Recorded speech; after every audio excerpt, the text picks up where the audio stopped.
Hello, my name is Milton Cheung. I was born in Hong Kong in 1953. My life when I was young is my dad worked. He's gone about 6 days a week. Sometimes even on Sunday he has to go. And he come home late at night and leave early in the morning. So my sister and I don't get to see him very much. My mom basically is a stay-home mom. She stay home, take care of both of us. And also my grandmother and my great-grandmother. So she had 4 people to take care of. We live in a very small house.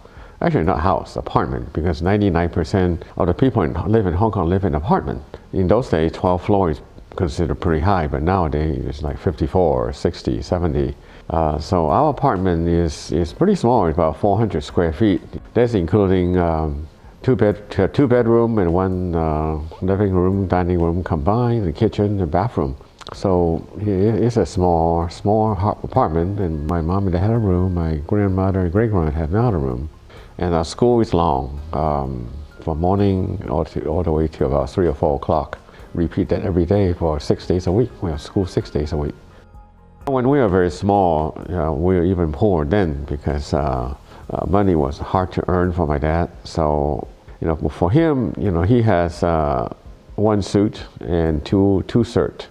And so he keep wearing the same thing over and over. And even his white shirt is a patch in the collar because that all torn up in the collar. He wear them every day. For us kids, my mom had to make clothes for us. So because that's cheaper than go buy. So all our clothes are handmade by my mom. Food-wise, we have many things that is very salty because then you don't have to eat that much food and you eat more rice.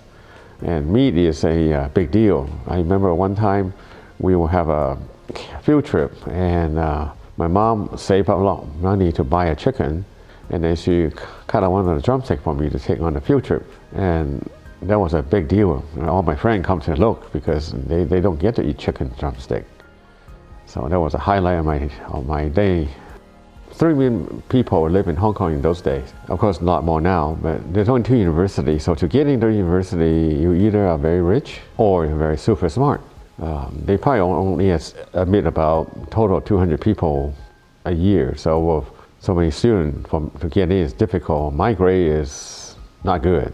So my dad, knowing that I don't have hope to get university there, he decided that the better chance for me to go to university is to come over USA.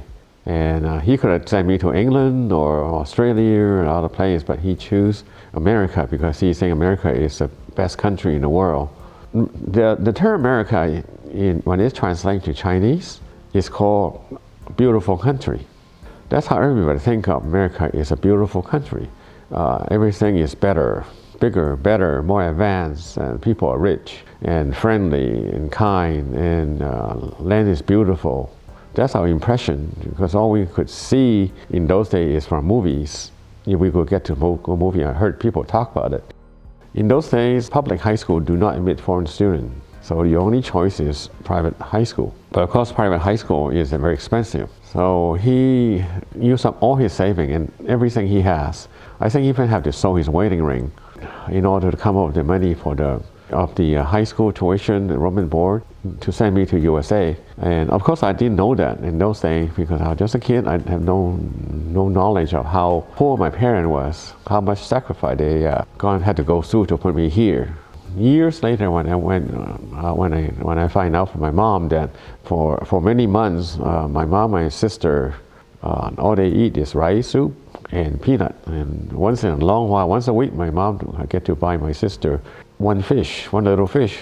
So it was quite a sacrifice for them to send me here. When I first arrived, everything is so big. The airport's big, the building's big, the street's big, the house big, the people are huge. Everything, even the sun seemed to be bigger over in USA. In high school, it's a small high school. I think there's only 2 other kids from the non-white. There's another kid is from Thailand, but he was born here. And so I was probably the only person from Southeast Asia besides the Thailand boy, but I'm a foreign student. And of course everybody know that. And 1970, that's USA is in the midst of Vietnam War. We have draft. People are getting drafted left and right to go to war. People are dying. So the fear and the hatred of Asian is very intense. I got nicknamed Ho Chi, you know. If you remember, Ho Chi Minh is the leader of the North Vietnam. I did try to tell them I'm from Hong Kong, nothing to do with Vietnam, but people in those days, they have no concept of what's the difference. You all has Asian, it's the same thing. So it's take a lot of work, endurance, and patience to live through those kind of discrimination. Life in America is good, but it's also very lonely for a kid that never left home.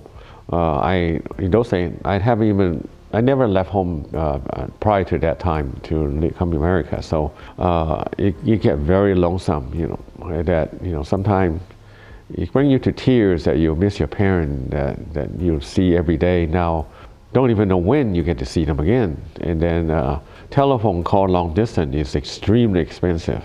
And there are no, you know, internet or Facebook or anything those days. All you can do is write letters. So we wrote lots of letters back and forth to my dad, to my mom, and so it's very lonesome. Take many years to get over the loneliness that I don't get to see my parents, go to my home. Of course, during your high school year, you start applying for university. I choose by whoever gave me the most financial help. So I finally settled in the St. Martin's College. So they also give me what they call a work study. It's like a scholarship. They give you a job in the school, and whatever you make, you go towards paying your tuition. And of course, I still need to, there's some fund I have to pay for, like room and board, those kind of things is not included. So I work all summer as a landscaper at the college. When school started, I got 3 jobs. I have, first in the morning, I got really early in the morning, go deliver breakfast to the infirmary, because we have a little sick bay area for people sick. And at the lunchtime, I go do some dishes in the kitchen. And after dinner time, after dinner, then I go to a library to work in a library. So essentially, I got 3 jobs to try to earn some money and help my tuition, because I don't want to burden my father too much, because I know he still have family to raise, and I use up a lot of his money. So I told myself that I'm going to do my best to help him, so that be less depending on him, so that he won't have to work so hard and suffer so much back home.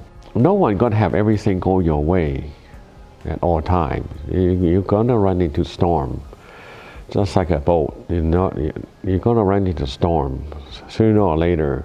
You just have to ride through it and do the best you can, stay afloat, and correct the mistake you made in the past, and keep on sailing.